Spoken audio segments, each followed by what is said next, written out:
बरेली पहुंचे सपा के राष्ट्रीय अल्पसंख्यक सभा के राष्ट्रीय अध्यक्ष और पूर्व कैबिनेट मंत्री मौलाना यासीन उस्मानी इस वक्त हमारे साथ मौजूद हैं।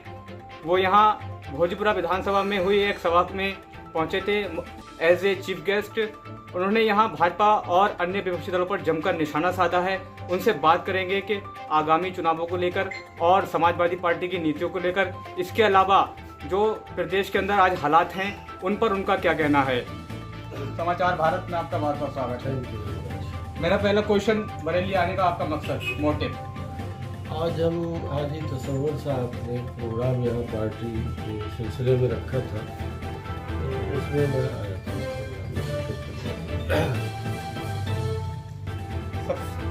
आपसे साफ सवाल है कि समाजवादी पार्टी पिछले 4 बार से जब भी सरकार में आई है तो मुस्लिमों का एक बहुत बड़ा तबका जो है समाजवादी पार्टी को वोट देता आया है। सपा के दम पर ही जो है सरकार बनती आई है। अब सपा मुसलमानों का वोट हथियाने के लिए प्रदेश के अंदर कई जो है दल लगातार जो है मैदान में उतरते हुए दिखाई दे रहे हैं। असदुद्दीन ओवैसी सबसे बड़ा दावा कर रहे हैं, इसके अलावा बीएसपी है, कांग्रेस है। ऐसे में क्या लगता है समाजवादी पार्टी मुसलमानों को अब कहां तक जो है रिझा पाएगी? नहीं, देखिए, आप पिछला पूरा रिकॉर्ड देख लीजिए। बड़ी तादाद में माइनॉरिटी का वोट, खास तरीके से मुसलमानों का वोट समाजवादी पार्टी ही को मिलता है। और इस बार तो मैं समझता हूँ कि जो थोड़ा बहुत वोट माइनस भी होता था वो वोट भी प्लस होकर के, क्योंकि ये बात माइनॉरिटी की समझ में आ गई है कि हमारे अधिकार और हमारे हितों की रक्षा सिर्फ और सिर्फ समाजवादी पार्टी की हुकूमत ही में मुमकिन है। इसलिए इस मरतबा तो वोट और ज़्यादा समाजवादी पार्टी को मिलेगा। आपका दूसरा सवाल है कि जो और कुछ पार्टियां हैं, देखिए, डेमोक्रेटिक सिस्टम है, बहुत से लोग आएंगे, इलेक्शन लड़ेंगे, आएंगे चले जाएंगे, कोई कहीं से आएगा, कोई कहीं से आएगा। लेकिन इस बात को आप यकीन के साथ मान लीजिए तो मुसलमान पूरी तरह से आज भी समाजवादी पार्टी के साथ खड़ा है और 2022 में समाजवादी पार्टी के साथ खड़ा है। इसलिए अगर कुछ चुनावों को देखें, 2019 को देखें, 2017 को देखें यूपी के विधानसभा चुनावों को, और 2014 के लोकसभा चुनाव को देखें, तो एक अजीब तरीके का माहौल आया। भारतीय जनता पार्टी ने लगभग सबका सोपड़ा साफ कर दिया, और वो भी तब जब केवल और केवल पिछले चुनावों में 31% वोट मिले यूपी से, बीजेपी को 69% वोट जो है डिसइंटीग्रेट हुआ। तो आखिर जो 69% वोट जो है वो आज भी एंटी बीजेपी माना जाता है। ऐसे में आपको क्या लगता है, जो आज डिसइंटीग्रेशन है, विपक्ष जो आज पूरी तरीके से बटा हुआ है, पार्टिसिपेट है, तो क्या फिर से सब अलग अलग लड़ेंगे? आप भी अलग लड़ेंगे, बसपा भी अलग लड़ेगी, कांग्रेस भी अलग लड़ेगी, आम आदमी पार्टी भी आ रही है, ओवैसी भी आ रहे हैं, राजभर भी आ रहे हैं। तो सब जब अलग अलग लड़ेंगे तो उसके बाद फिर वही होगा कि ईवीएम खराब थी साहब, लास्ट में होगा कि ईवीएम में जो है गड़बड़ी करवा दी गई। आप विपक्ष के अलग लड़ने की बात कर रहे हैं, इसका क्या नुकसान उस पक्ष को नहीं होगा जो इस वक्त सत्ता में है? उसको भी तो होगा। एंटी इनकम्बेंसी जो वोटिंग होगी उसका सबसे ज़्यादा फायदा हमें मिलेगा, क्योंकि हम सबसे मजबूत विपक्ष हैं और उत्तर प्रदेश में जनता की मुसीबतों को और उसकी आवाज़ को और उसके मसाइल को उठाने वाली हमारी पार्टी है। लिहाजा तमाम जनता की निगाहें हम पर लगी हुई हैं और हम ही विकल्प दे सकते हैं तरक्की और खुशहाली के नाम पर, और हमारा ही लीडर, जिनको माननीय अखिलेश यादव कहते हैं, वो ही हालात को तब्दील और बेहतर बना सकते हैं। इसलिए हमें इसकी बहुत चिंता नहीं है। विपक्ष बिखरा हुआ है, जनता बिखरी हुई नहीं, जनता हमारे साथ। आपने कहा कि बीजेपी जो है उसको भी नुकसान नहीं होगा, चूंकि आप एक मुस्लिम नेता हैं, कैबिनेट मंत्री रहे हैं, अखिलेश जी ने आपको कैबिनेट मंत्री बनाया, आपके पुराने रिश्ते रहे समाजवादी पार्टी से, तो ऐसे में क्या लगता है, मैं मुसलमानों के परिप्रेक्ष्य में बात कर रहा हूँ, मुस्लिम वोटों के परिप्रेक्ष्य में, मुस्लिम वोट फिर बटेगा, 100% मुसलमान वोट है, सब लेके जाएंगे, बसपा भी लेगी, कांग्रेस भी लेगी, तो फिर उसके बाद जब मुसलमान वोट बढ़ जाएगा तो आप किस पर सरकार बना पाएंगे? आपका सवाल बार बार ये है कि मुस्लिम बटेगा। मेरा क्योंकि आप मुसलमान नेता हैं, इसलिए मैं मुस्लिम नेता होने के नाते आपसे ये क्वेश्चन करना चाह रहा हूं। मेरा जवाब आपको फिर तीसरी बार ये है कि मुसलमान नहीं बटेगा इंशाअल्लाह ताला। वो बड़ी तादाद में नहीं बल्कि बहुत बड़ी तादाद में फिर समाजवादी पार्टी मैं कारण जान सकता हूँ मुसलमान वोट ना बढ़ने का कारण समाजवादी पार्टी को इस बार मुसलमान वोट क्यों देगा? इस बार नहीं, इससे पहले भी जो मिलता रहा है वो ये जानता है मुसलमान कि हमारी खुशहाली, तरक्की, हमारी तालीम, हमारी मुलाजिमतें और हमारे जो कॉन्स्टिट्यूशनल राइट्स हैं वो सारे के सारे सबसे ज़्यादा महफूज रहते हैं समाजवादी पार्टी की सरकार में। वो हमारे हमदर्द हैं, वो कमज़ोरों के हमदर्द हैं, न सिर्फ मुसलमानों के, किसानों के हमदर्द हैं, नौजवानों के हमदर्द हैं, हमारे भी हमदर्द हैं। हम उस हमदर्दी की बुनियाद पर, पिछले रिकॉर्ड की बुनियाद पर दावे के साथ ये बात कहते हैं कि हमारे हितों की रक्षा सिर्फ समाजवादी पार्टी करती है, इसलिए हमारा वोट भी समाजवादी पार्टी ही को जाता है और इस मरतबा और ताकत से जाएगा। आपकी पार्टी के एक बहुत ही कद्दावर नेता और कई बार कैबिनेट मंत्री रहे आजम खान साहब आज बहुत बड़ी दुर्दशा से गुजर रहे हैं। उन पर वो जेल में है, कोरोना के कारण अस्पताल में है। विपक्ष जो है, खास करके कुछ मुस्लिम जो आज राजनीति कर रहे हैं, वो आरोप लगाते हैं कि समाजवादी पार्टी के लिए उन्होंने अपनी जो है जान कुर्बान कर दी। समाजवादी पार्टी के लिए उन्होंने 4 बार समाजवादी पार्टी की सरकार बनवाई, उसके बावजूद भी उनका आरोप है, ये मेरा नहीं है, कि आजम खान साहब के लिए समाजवादी पार्टी ने कभी कुछ नहीं किया। समाजवादी पार्टी आजम साहब उनके परिवार के साथ पूरी तरह खड़ी हुई है और ये बात अभी उनकी मिसेज ने जमानत के बाद खुद निकल के कही है कि पार्टी ने मजबूती के साथ हमारा साथ दिया है और पार्टी हमारे साथ मजबूती से खड़ी हुई है। इसलिए यह आरोप बेबुनियाद हो जाता है उनके कहने के बाद। इस बार आजम खान साहब जेल में हैं, हालांकि सुप्रीम कोर्ट ने अब आदेश दिया है कि उनको जमानत दी जाए। फिर भी जमानत मिल भी जाती है, बाहर भी आते हैं, एक लंबा टाइम लग सकता है। तो इस बार समाजवादी पार्टी के गठन से लेकर के आजम खान हमेशा एक बड़ा एक प्रोमिनेंट फेस हुआ करते थे समाजवादी पार्टी के मुस्लिम वोटों को डोमिनेट करने के लिए। इस बार आजम खान का सब्स्टिट्यूट और अल्टरनेट कौन होगा? देखिए, ये मजबूरी हालात है कि खुदा न खास्ता अगर ऐसा होता है, अव्वल तो अल्लाह की रात से उम्मीद है कि जल्दी ही आजम भाई अब जमानतें होने लगी, एक आध केस रह गया है, अल्लाह ताला चाहेगा वो जल्दी हमारे बीच में होंगे बिल इत्तेफाक, जैसा कि आप कह रहे हैं।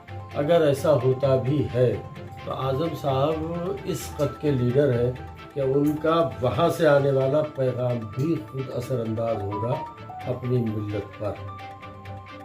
अहलिया बाहर हैं, उनके चाहने वाले बाहर हैं, तो जाहिर है कि उनके नज़रिए की पार्टी है जिसके जो फाउंडर हैं, तो ऐसा ज़्यादा अगर आप हमारी पार्टी जब से बनी है उस वक्त से अगर आप हमारा फिल्म देखेंगे पार्टी का, तो आपको हर पार्टी का लीडर नजर आएगा।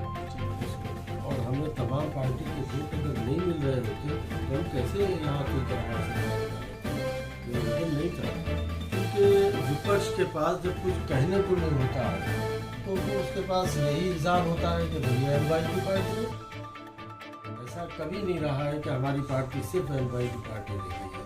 हमेशा हमने सबको साथ लिया और ख़ास तरीके पर बैकवर्ड के लिए तो पार्टी बहुत काम करती रही है और बैकवर्ड, सारे बैकवर्ड को लेकर पार्टी ने उनके काम भी किया, उनको नेतृत्व भी दिया, उनको मजबूत भी किया। और बड़े लीडर माननीय मुलायम सिंह यादव साहब बैकवर्ड के माने और समझे जाते रहे और थे, और उन्होंने बहुत से बैकवर्ड लीडर्स को अप किया है।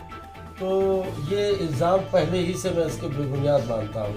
अब क्योंकि आहिस्ता आहिस्ता हालात बदलते हैं, उसके स्टैंडर्ड बदलते हैं अपने ज़माने के साथ साथ, तो कुछ बातें जो कही जाती हैं बेबुनियाद है। हमारी पार्टी सबकी पार्टी है, आज भी हमारी पार्टी से सब लोग जुड़े हुए हैं और जब सब लोग जुड़ते हैं तो हम सत्ता में आते हैं, सब लोग जुड़ेंगे हम सत्ता में आते हैं। मीडिया रिपोर्ट्स भी हैं और सुना जा रहा है कि मुसलमानों को माइनस करने का मतलब जो है प्लान है अखिलेश जी का। पिछली बार जो टिकट दिए गए थे उससे 30% जो है माइनस होंगे, इस पर आपको कुछ कहना है? ये इतनी ही हंसने की बात है, हास्यास्पद है। हाँ, इतनी ही जितनी बीजेपी ये कहती है कि हमको मुसलमानों का वोट नहीं चाहिए और जब पूछा जाता है तो कहती है कि 10% मिल गया। किसी भी डेमोक्रेटिक सिस्टम में किसी भी वर्ग के लोगों को अलग करके कोई ख्वाब देखना मुनासिब नहीं होता है, न वो पूरा हो सकता है। ये देश सबका है, वोट सबके। 20% वोटर्स के बारे में यूपी में आप ये कहकर चले, जब वो पार्टी जिसको वोट माइनॉरिटी नहीं करती वो भी अपने मान सम्मान को बचाने के लिए ये कहती है कि हमें माइनॉरिटी वोट करती है, उस पार्टी के बारे में ये कहना कि भाई समाजवादी पार्टी मुसलमानों के वोट नहीं लेगी, उसको नहीं चाहिए, ये वो माइनस कर रही है, वो तो हमारी सबसे हमदर्द पार्टी है भाई। वो ये चाहेगी कि हमारा वोट ना मिले ना ले, और क्यों बचेगी वो हमारे वोट से? क्या कोई अनकॉन्स्टिट्यूशनल फैसला है माइनॉरिटी का वोट मांगना? ऐसा तो नहीं हो सकता। हमारी पार्टी, हम खुद उस पार्टी के साथ हैं, वो पार्टी हमारे साथ है। तो ये तो बात सिवाय इसके कि माइनॉरिटी के वोट को डिस्टर्ब करने के लिए एक नए नए हथकंडे हैं कि साहब वो मुसलमानों की बात नहीं कर रहे। वो आप देखिए कितने मुसलमान हैं पार्टी के साथ, हर दिन में मुसलमान हैं, वो पार्टी में लोग हैं। इतना बड़ा सम्मेलन अभी हुआ है, इसमें बड़ी तादाद में मुसलमान समाजवादी पार्टी के साथ है। समाजवादी पार्टी हिंदुस्तान की अक़लियतों को कमज़ोर समझकर उसके साथ उसकी ताकत बनकर खड़ी रहती है, इसलिए हम दोनों एक दूसरे के साथ रहते हैं। बीजेपी जो लास्ट में चुनावी मुद्दे उठाती है वो सीधे सीधे धार्मिक प्रतीकों की राजनीति करती है। क्या आपको नहीं लगता इस बार भी राम मंदिर जो बनकर तैयार हो रहा है, आपको नहीं लगता उसको बीजेपी इस बार भी मेरे ख्याल से ये हमको समझने की ज़रूरत नहीं है। हम जानते हैं कि उसका एजेंडा हमेशा धार्मिक रहता है, तो उसने बोर्डो को नामबंद भी तो कर दिया है। आज जो दूसरी का जो आज हिंदू बोर्ड है उसने जो पूरी तरीके से नामबंद किया, उसकी आप लोगों के पास कोई कार्ड करने की कोई रणनीति है? देखिए, हम मेजॉरिटी के लोग हिंदू भाइयों खुद हमारे लीडर और खुद उनके लीडर अब ये समझाने में बहुत हद तक कामयाब हो रहे हैं कि ये बताओ, ये धर्म के नाम पर कब तक तुम बेरोजगारी, महंगाई, नफरतें, ये सब कब तक तुम इसका गिव एंड टेक करते रहो? हमें क्या नुकसान होता है धर्म के नाम? महंगाई की मार ज्यादा तादाद जिनकी हमसे ज्यादा उनको। लेकिन साहब कोई मानता क्यों नहीं जी, क्यों नहीं मानता? क्या देश में बंगाल में नहीं माना लोगों ने? राजस्थान में पिछली बार भी होता थी ना, राजस्थान में नहीं माना लोगों ने। आप राजस्थान में हर 5 साल में जो है सत्ता जो है चेंज होती है। नहीं माना इस साल, पिछली दफा किसी की 30 साल माना, तो बीजेपी तो बदल गई। जी जी। मध्य प्रदेश में क्यों जी? मध्य प्रदेश में मान लिया था, लेकिन जोड़ तोड़ से सरकार गिरा दी। गोवा में, बॉम्बे में कहाँ क्या नहीं हुआ। यहाँ भी मान, अभी मैं बताता हूँ, अभी चौराहे पर रुककर एक शख्स ने जो टीका लगाए हुए थे, साइकिल पर थे, मैं गाड़ी में था, उन्होंने गाड़ी रोकी और मुझसे कहा 2022 में आपकी सरकार आ रही है, क्या आप महंगाई कम करोगे नहीं करोगे? मुझे अंदाज़ा हुआ कि आम आदमी सड़क पर चलता हुआ महंगाई से कितना त्रस्त है, कितना परेशान है। बेरोजगारी आप देख रहे हैं, ऑक्सीजन नहीं दे सकी जो सरकार, शिक्षा मित्रों को निकाल दिया। अरे इस पेट को रोटी भी चाहिए, जिस्म को कपड़ा भी चाहिए, इज्जत के साथ रहना भी चाहिए।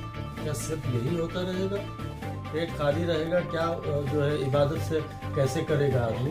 पेट खाली रहेगा, बच्चे जाहिल रहेंगे, हिंदू मुस्लिम होता रहेगा, कब तक होगा? मैं नहीं समझता देश में बहुत दिन तक अभी एजेंडा चलेगा। इसके खमीर में बहुत दिन तक नफरत है ही नहीं।